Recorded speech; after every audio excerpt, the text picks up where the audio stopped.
सरकार भी भयभीत थी, क्योंकि जिस तरह से आंदोलन चला था किसानों का। प्रशासनिक स्तर पर निर्वाचन के भी लेवल पर हुआ।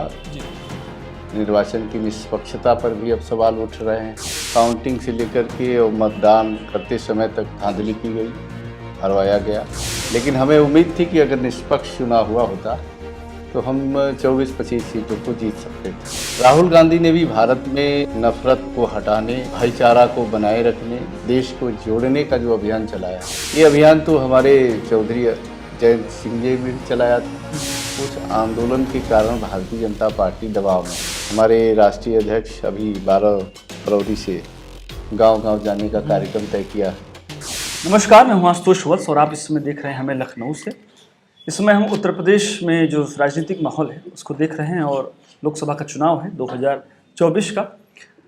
समाजवादी पार्टी, बीजेपी, कांग्रेस, सभी दल, रालोद एक दूसरे के साथ में बातचीत करना शुरू कर दिए हैं। 24 की तलाश है, रास्ता कहाँ जाएगा या रास्ता इस बार फिर से किसको मिलेगा, तैयारी शुरू हो गई है।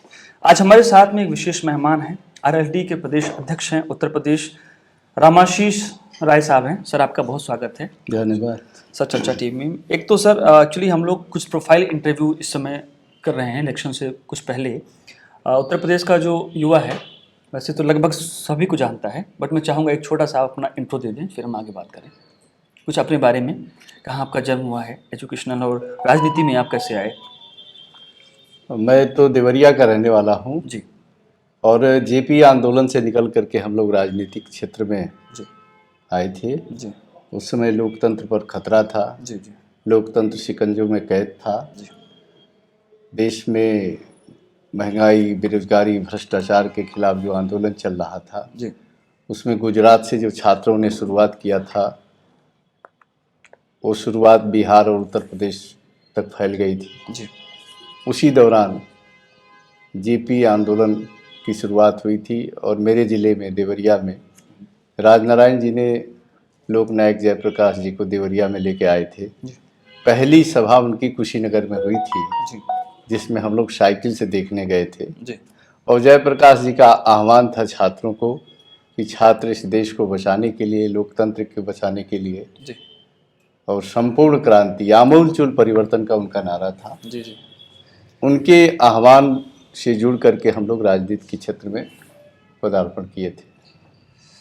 राय साहब, हम आपसे कुछ, क्योंकि अब 24 का चुनाव है, बहुत जल्दी ही, बहुत ज़्यादा अब समय नहीं है, कुछ बातचीत करना चाहेंगे आपसे। सर, बीते दिनों जब 22 का चुनाव हुआ उत्तर प्रदेश में सर, तो आप लोगों ने एक अच्छा वोट बैंक अपनाया इस बार और आपको जनता ने बहुत सराहा भी और लगभग 8 सीटों पे आप लोग जीत के आए थे। फिर उपचुनाव हुआ तो खतौली भी आपको मिल गया। ये अखिलेश यादव के साथ में जो आपका एक लग करके जो आप लोगों ने इलेक्शन लड़ा, तो अनुभव भी कुछ रहा होगा, थोड़ा आप उसको कुछ शेयर करेंगे कि कैसा रहा? देखिए, उस समय का माहौल था, लोग परिवर्तन चाहते थे प्रदेश में। जी छात्र, नौजवान, किसान, मजदूर, सबके मन में था कि उत्तर प्रदेश में परिवर्तन लाया जाए और उस परिवर्तन के साथ लोकदल की भी प्रतिबद्धता थी और लोकदल ने समाजवादी पार्टी से गठबंधन करके चुनाव मैदान में उतरा था। ठीक। कुछ पश्चिमी उत्तर प्रदेश में पहले दौर में ही चुनाव हुआ। सरकार भी भयभीत थी, क्योंकि जिस तरह से आंदोलन चला था किसानों का। गांव-गांव के किसान गाजियाबाद बॉर्डर पर बड़ी संख्या में 1 साल से भी अधिक समय तक जो आंदोलनरत थे, उसका असर गांव-गांव में था, लोगों के मन में था। सरकार भी डरी हुई थी कि पश्चिमी उत्तर प्रदेश में भारतीय जनता पार्टी को भारी नुकसान हो। चुनाव जब आया तो इस आशंका के चलते उन्होंने पश्चिमी उत्तर प्रदेश में परिणाम को अपने पक्ष में मोड़ने के लिए, बदलने के लिए प्रशासनिक स्तर पर निर्वाचन के भी लेवल पर हुआ। जी निर्वाचन की निष्पक्षता पर भी अब सवाल उठ रहे हैं। जिस तरह से प्रचार करने नहीं दिया गया, रैलियां नहीं करने दी गई, उसका असर परिणाम पर आया। ठीक है। कुछ सीटों पर काउंटिंग से लेकर के और मतदान करते समय तक धांधली की गई, हरवाया गया। इससे लोकदल का जो अपेक्षित अनुमान था जीतने का, वो पूरा नहीं हो पाया था। हम 8 सीटों पर सिमट गए, लेकिन हमें उम्मीद थी कि अगर निष्पक्ष चुनाव हुआ होता तो हम 24-25 सीटों को जीत सकते थे। एक मैं बात पूछना चाहूँगा, हाल ही में रालोद ने बागपत में भारत जोड़ो यात्रा में भी योगदान दिया है। कुछ आपके नेता वहाँ पे गए थे, बट आपके अध्यक्ष वगैरह उसमें नहीं थे। सपा ने सर उसका अभी मतलब किसी भी तरीके से न लोग गए हैं ना वहाँ पे कहीं पे गैदरिंग वगैरह कुछ हुआ है। एक बात मैं ये पूछना चाह रहा था कि जैसे आपका यूपी में तो गठबंधन है सपा के साथ में, तो कांग्रेस के साथ में आपने जो भारत जोड़ो यात्रा में थोड़ा बहुत भी कुछ किया है, तो ये मतलब थोड़ा मैं समझना चाह रहा था कि जैसे आपकी जो साथी की जो पार्टी है वो कुछ बोल नहीं रही है और आप लोग उनके साथ में कदम ताल कर रहे हैं, तो ये किस प्रकार से आप लोग इसको देख रहे हैं? देखिए, लोक दल देश में कोई भी जी। राजनीतिक दल हो या सामाजिक आंदोलन हो, जब वो किसान के मुद्दे को लेकर के और भाईचारा को बनाए रखने के मुद्दों को लेकर के जब चलता है जी। तो लोक दल उसका समर्थन करता है, उसका सहायक बन जाता है। जी। राहुल गांधी ने भी भारत में नफरत को हटाने, भाईचारा को बनाए रखने, देश को जोड़ने का जो अभियान चलाया है, ये अभियान तो हमारे चौधरी जयंत सिंह जी ने भी चलाया था, चौधरी अजीत सिंह ने भी चलाया था। जी। जी। तो ये लोकदल के करीब और लोकदल के विचारों से मिलता जुलता कार्यक्रम था। ठीक। इसलिए लोकदल ने पूरी ईमानदारी से इस उनके पदयात्रा के कार्यक्रम में योगदान किया था। ठीक ठीक सर, ये अभी जो एक उपचुनाव हुआ जिसमें आपको विजय मिली और बीजेपी को आपने हराया भी, उसमें सर जो एक बात निकल के आई कि कुछ समीकरण है, जैसे राजनीति में अक्सर लोग कहते हैं यादव जाट मुसलमान ऐसे ऐसे, बीजेपी भी आपकी तरफ जो आपके जो वोटर है ना उसको देख रही है। मोदी जी बात कर रहे हैं अपने लोगों से कि भाई पसमानदा मुसलमानों से बात करिए, मुस्लिम कम्युनिटी से बात करिए। आप लोगों के लिए कोई दिक्कत तो नहीं हो रही है अब? नहीं, कोई दिक्कत नहीं क्योंकि है। वो आपके वोटर्स को भी लुभाएंगे। ये वो तो हर राजनीतिक दल का अपना कार्यक्रम होता किस है। तरीके को इसको आप देखते हैं? वो चूंकि इस समय भारतीय जनता पार्टी दबाव में है, ठीक है। इस तरह से सामाजिक और राजनीतिक आंदोलन देश में चल रहे हैं, उस आंदोलन के कारण भारतीय जनता पार्टी दबाव में है। वो भी अपने वोट को बनाए रखने के लिए, बचाए रखने के लिए प्रयास कर रही है, तो उनका काम है करना, क्योंकि जो सत्ता में बना रहता है वो सत्ता में बने रहने का उपक्रम करता है। हमारा काम है हमारी अपनी ताकत को बढ़ाना, जी। हमारे ज़्यादा से ज़्यादा एमपी जहाँ जीत सकते हैं वहाँ लड़ें और जीतें। इसके लिए हम लोग काम कर रहे हैं। हम लोग सदस्यता अभियान को बूथ लेवल तक ले जा रहे हैं। जी जी। बूथ कमेटियाँ और सेक्टर प्रमुखों की नियुक्ति की जा रही है। हमारे राष्ट्रीय अध्यक्ष अभी 12 फरवरी से गांव-गांव जाने का कार्यक्रम तय किया है। हम लोगों ने अभी पूरे प्रदेश में चौधरी अजीत सिंह के जन्मदिन से सरकार की विफलताओं को लेकर के गांव-गांव जाएंगे, पर्चा बांटेंगे, ठीक है। सरकार के वायदों को बताएंगे और आज की हालात के बारे में जानकारी देंगे। तो इससे हमारी पार्टी का जनाधार मजबूत होगा। इस काम में हम लोग लगे हैं।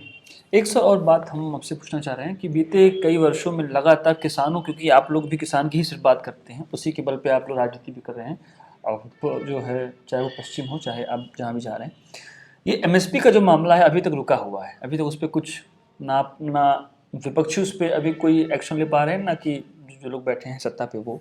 बीजेपी तो बिल्कुल शांत बैठी है। तो एमएसपी को लेकर के अभी क्या 24, क्योंकि अभी वापस इलेक्शन आएगा, तो क्या अभी कोई आंदोलन, कोई इस पर कुछ आप लोग करने वाले हैं? देखिए, इस एमएसपी को लेकर के किसान संगठनों में भारी रोष है। ठीक है। और अभी बैठक हुई थी पिछले दिनों सभी किसान संगठनों की दिल्ली में। वो नए सिरे से आंदोलन करने की मूड में है। ठीक। क्योंकि उनके साथ एक तरह का विश्वासघात हुआ है, धोखा हुआ है। सरकार ने तमाम वायदे किए आंदोलन को समाप्त कराने के लिए, कानून वापस लिया और कहा कि हम आप लोगों की वाजिब मांगे मानेंगे, पूरा करेंगे। आज तक एमएसपी पर कोई कानून नहीं बना और न ही उन 750 किसान जो किसानों के हित में अपना बलिदान दिए, जिनकी शहादत हुई, उनके बारे में उनकी कोई सहायता नहीं दी गई। जिन लोगों पर गलत मुकदमे लादे गए, सरकार ने वायदा किया था कि उनके मुकदमे उठा लिए जाएंगे, आज तक वो मुकदमे नहीं उठाए। ठीक है। किसानों को लाभकारी मूल्य देंगे, उनकी आय दूनी करेंगे। आज तक हालात ये है कि गन्ने का सीजन आधा से अधिक बीत गया है, उसका मूल्य घोषित नहीं बिल्कुल हुआ, बिल्कुल सही। एमएसपी पर कोई कानून नहीं बना, किसान हतोत्साहित है और किसानों के मन में इस सरकार के प्रति काफी आक्रोश है।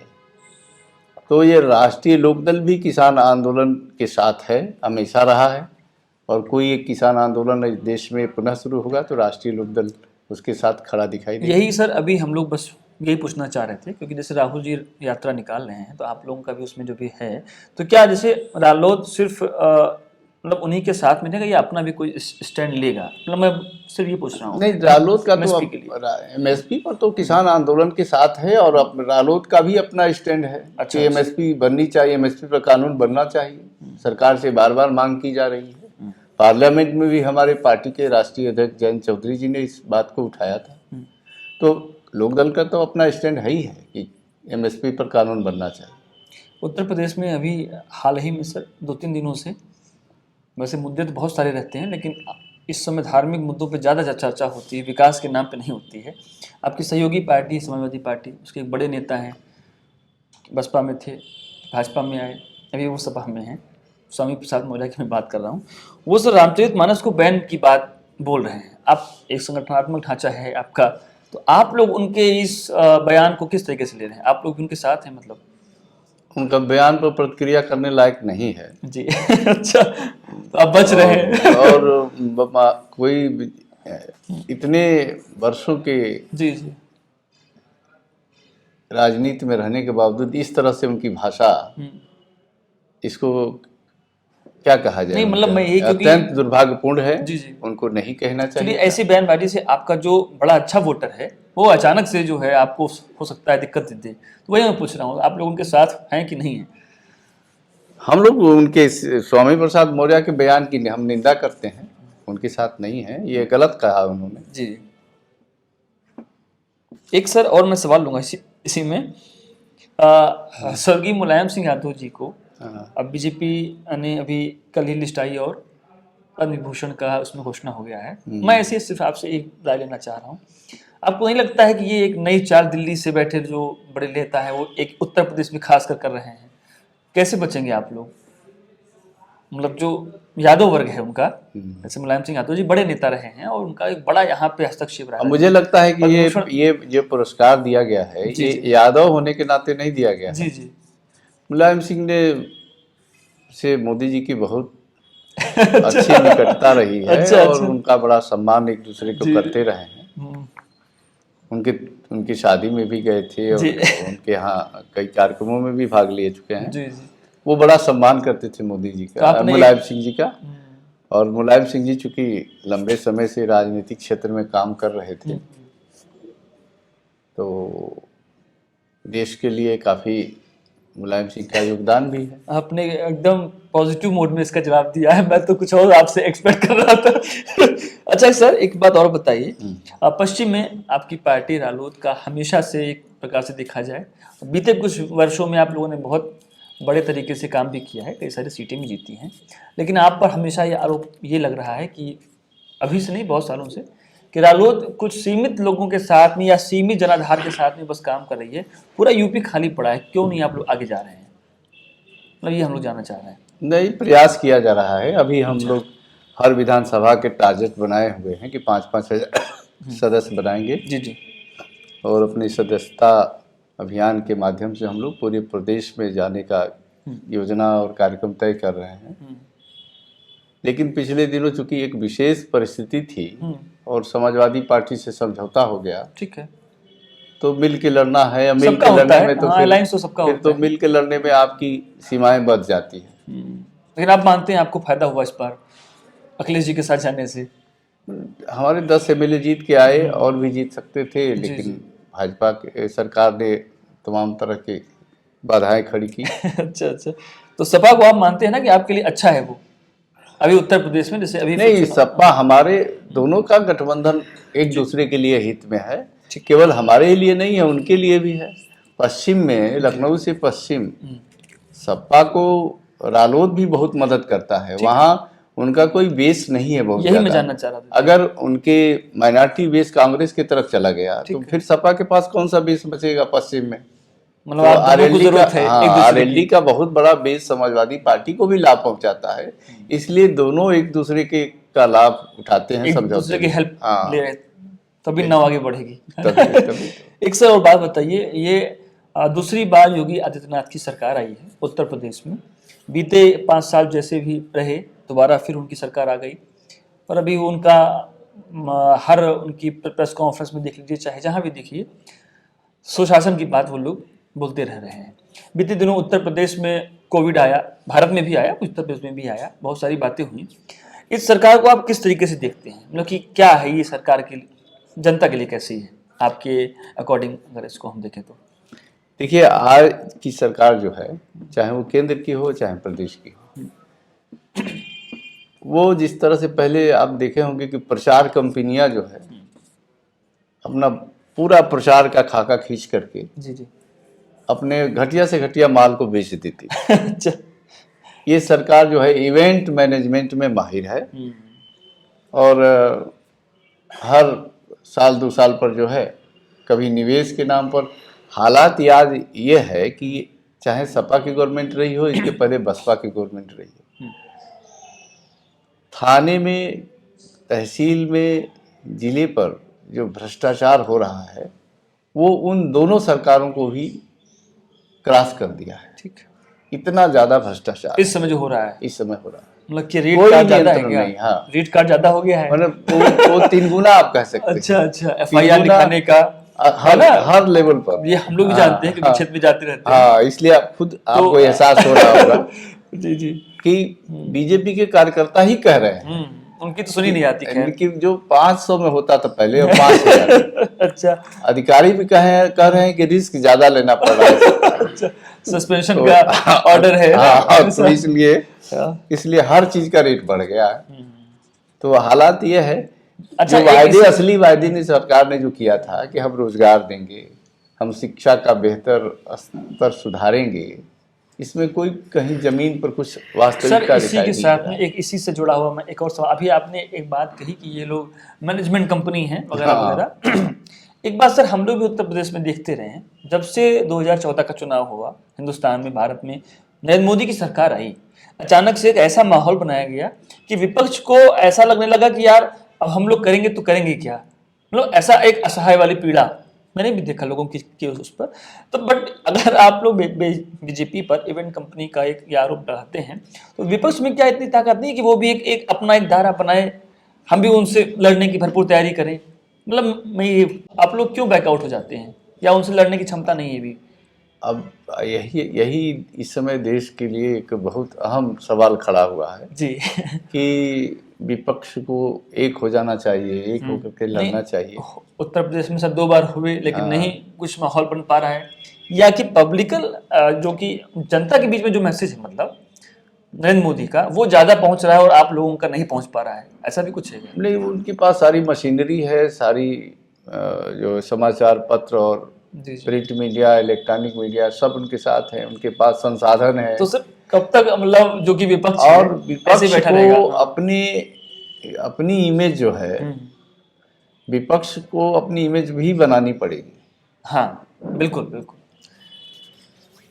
ये वही मैं जानना चाहता हूँ, किस तरीके से बनेगी, क्या आपके पास कोई? अब जैसे हमारे दल के राष्ट्रीय अध्यक्ष है जयंत चौधरी, बिल्कुल चौधरी साहब, आज लोग कहते हैं कि जयंत चौधरी पर कोई आरोप नहीं है। हाँ, ठीक है, जयंत चौधरी जो है दाग साफ है, एकदम साफ सुथरी छवि के नेता है, बिल्कुल युवा भी हैं, अखिलेश से कुछ छोटे भी हैं। इस तरह का जो जिनके प्रति भाव है, ऐसे लोग आगे आएंगे, सामने निकल के आएंगे, तो बीजेपी का विकल्प बन जाएगा। बिल्कुल। एक मैं आखिरी सवाल लूंगा, ये बताइए कि 24 का चुनाव है, राहुल जी यात्रा कर रहे हैं, अखिलेश जी भी तेलंगाना गए थे भी, वहां भी वो एक थर्ड फ्रंट की बात अब उठ रही है।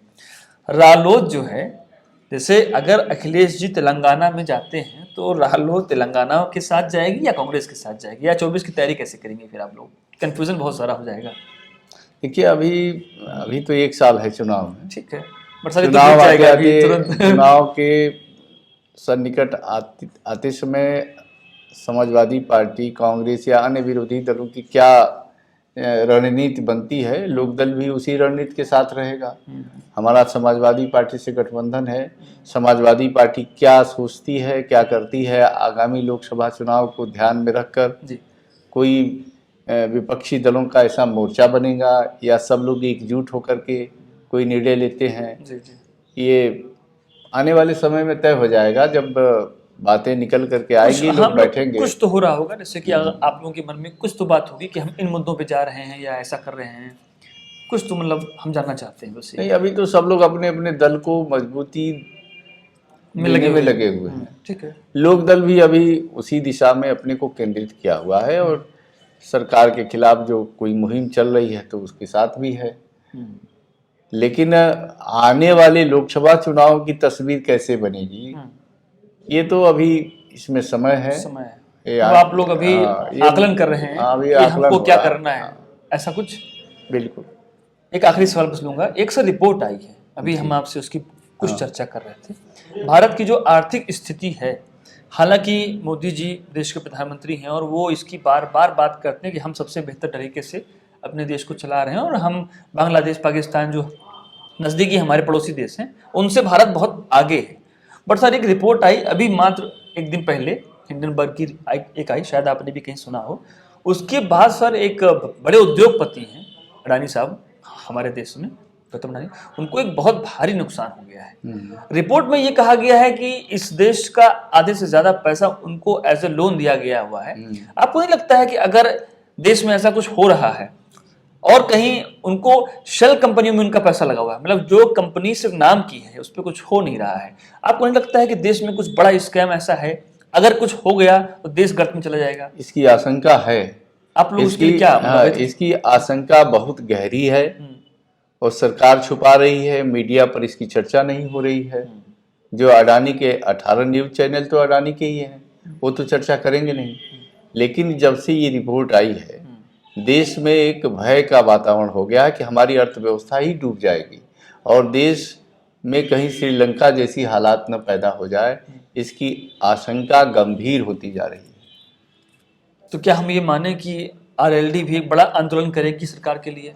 नहीं, आरएलडी तो हमेशा देश और समाज और किसान मजदूर के साथ है, लेकिन जब भी देश पर कोई संकट आएगा तो आरएलडी भी उसका मुकाबला करेगी।